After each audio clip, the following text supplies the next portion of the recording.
رسول اللہ صلی اللہ علیہ وآلہ وسلم نے فرمایا، جنت میں جو گروہ سب سے پہلے داخل ہوگا ان کی صورتیں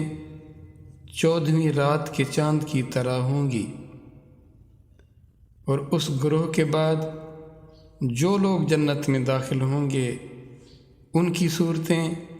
انتہائی چمکتے ہوئے ستاروں کی طرح ہوں گی۔ وہ نہ پیشاب کریں گے، نہ پاخانہ، نہ تھوکیں گے، نہ ناک صاف کریں گے، اور ان کی کنگھیاں سونے کی ہوں گی، اور ان کا پسینہ مشک ہوگا،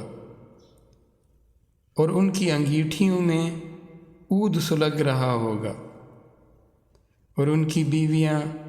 بڑی آنکھوں والی ہوں گی، اور ان سب کے اخلاق ایک جیسے ہوں گے۔